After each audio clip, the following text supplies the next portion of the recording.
A few weeks ago, I did a video on Stephen Atkinson's neural amp modeler, presenting the open source modeling software he wrote, and I found it to be very good. However, the modeling concept underlying NAM is the concept of taking snapshots from real gear, capture them, and then use the model trained upon them to produce the actual guitar sound. This modeling concept has got certain limitations, inherent limitations, because you're only able to capture the amp at one setting per model. And if you wanted to capture your complete amp, everything which it can do, you would have to capture it at each position of each knob your amp has to get all his tonal possibilities. And if you grid with steps of 1 on each knob, you have 11 positions each knob can take. And if you've got an amplifier with gain, bass, middle, treble, and presence, you've got 5 knobs, and each knob can take 11 positions. So to capture the complete tonal possibility of this amp, you would have to produce 11 to the power of 5 models. 11 to the power of 5, however, is 161,051, which would be quite a lot of models: A to make, B to upload, C to download, and D to navigate when looking for the tone you want to produce with neural amp modelers. So this is certainly a limitation of the modeling concept. However, Steve has thought about this and has found a very clever way to radically decrease the number of models you will have to take and to put them into a software which uses knobs you can turn to get different tonal possibilities out of a piece of gear modeled by the NAM engine. In doing all this, he has created a parametric overdrive with 2 knobs, a drive and tone, and by using very clever statistics, he reduced the number of models he would have to make and then enclose in this kind of plug-in he devised. This is actually parametric modeling using underlying captures of an overdrive pedal. And this is very interesting because, this basically does away with the limitation of the modeling concept underneath. And he calls it a concept plugin. And actually, we're going to take a concept, an experimental view on this plugin to see how well it works in different situations where one would employ an overdrive pedal. The 3 main situations which come to my mind would be overdrive in front of a clean amp to produce overdrive, overdrive in front of an amp which is already at the edge of breakup to produce complete distortion, and of course the good old method employed in new metal, like putting an overdrive pedal like the Tube Screamer with gain at 0 in front of a high gain amp, and by the tone knob get rid of some unwanted frequencies, especially in the low amp. We're going to take a look at all these 3 situations which are kind of standard for using an overdrive and see how well the parametric overdrive works in there. So let's head over to Logic. Okay, here we are over in Logic, and I've produced a signal chain consisting of the NAM parametric overdrive currently turned off and the neural amp modeler, in which I have loaded a model of a Fender Super Reverb captured by the fine people at Tone 3000. We can shortly just listen to how this sounds.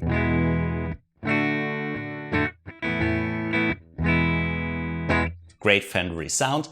And now, I got all the knobs at 5 on the parametric overdrive. I'm turning it on to see how it sounds open out of the box.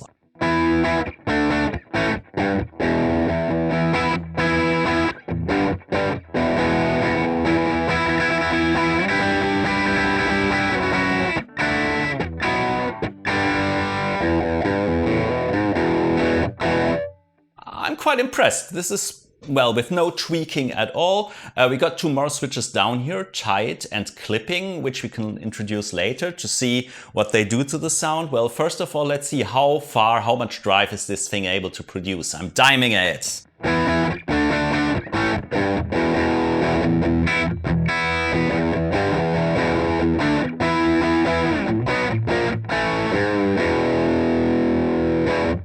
Well, I'm quite impressed by the tones I get. Well, maybe I'll turn it down again to like 3/4 of what this thing is capable of doing.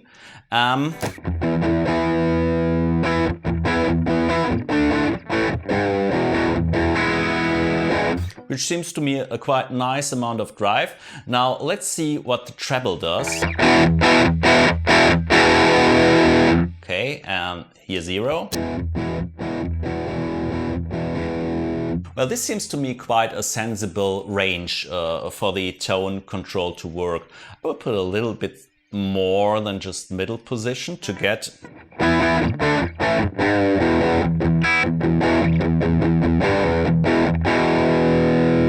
some more yet.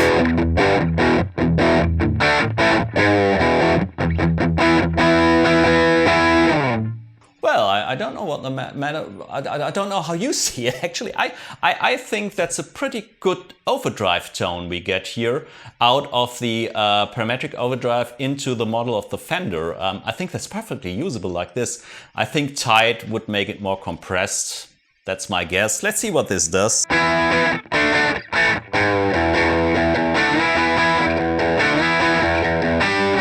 It also makes it a little bit thinny. What does the clipping thing do?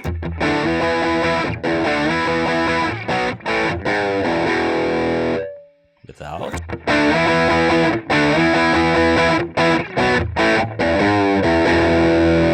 Scoops it a little bit, I would say. If I put it on, I think that's better suited for a rhythm work, whereas with clipping off, I think that's better for lead tones and the like. But I get very good results with the NAMM Parametric Overdrive interacting with an NAM model of a Fender. I get like a classic overdrive pedal Fender sound out of it in no time. So I'm very, very impressed. Okay, so the other thing I wanted to check out is I'm looking here for an amp at the edge of breakup. That should be like here, a Sound City 50. I need an IR for that one. I'm loading one I downloaded from Tone 3000 as well. So here's what the Sound 50 sounds without any parametric overdrive.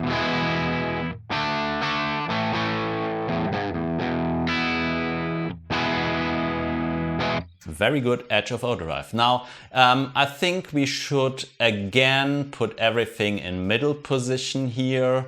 5 on the drive. That rhymes, I like things that rhyme.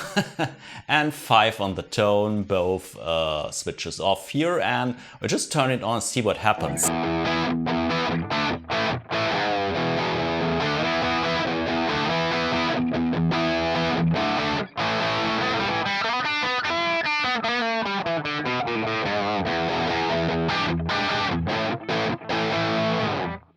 That's pretty cool. I mean, like out of the box, I would lower the tone, a bit more drive, and I like the clipping.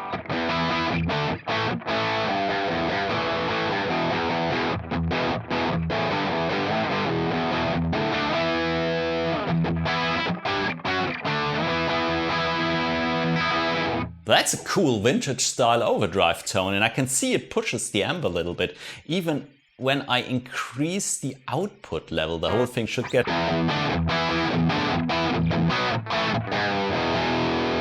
gets a little bit more punchy. I really like that, and I have to say that absolutely works on an amp close to edge of breakup, pushing it over to get fat distorted tones. I'm really, really impressed. All right. So last thing I would do, which I'm doing now, I'm going to select something in the high gain department, Solano X88R, high gainy overdrive kind of thing. I will have to turn that a little bit down, but you get the picture.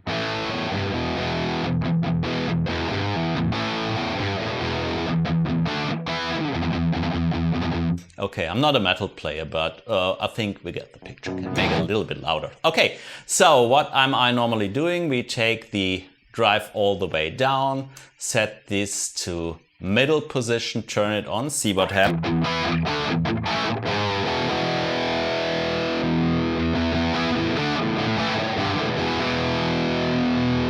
I still got the output high. So yeah, I totally see a difference with it being on and off. This is on.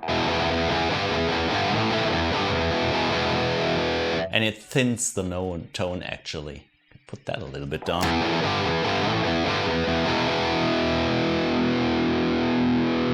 Maybe here is the point for the tight mode. Then we can introduce some drive as well. I liked it better before, but you can totally see that this thing works. In thinning out a high gain amp. I mean, this is the...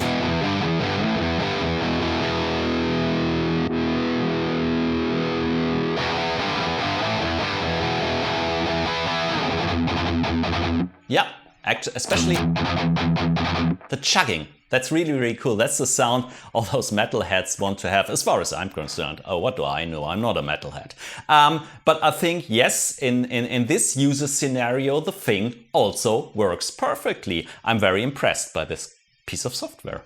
So what is the final verdict on this piece of software? Well, it works. It works in every user scenario I tested it in, and I totally see myself producing with this kind of plug-in, producing overdriven tones in any direction the song needs me to go. So I give it a double thumbs up, and I strongly suggest you just go to the Neural Amp Modeler page and download the Parametric EQ for your DAW. It's a great piece of software. Stephen Atkinson, you've done it again. Great man. All right, so that's all for today. If you've liked the video, maybe you want to drop me a thumbs up or even subscribe my channel. I'd be very grateful if you did so. And until next time, have fun playing guitar.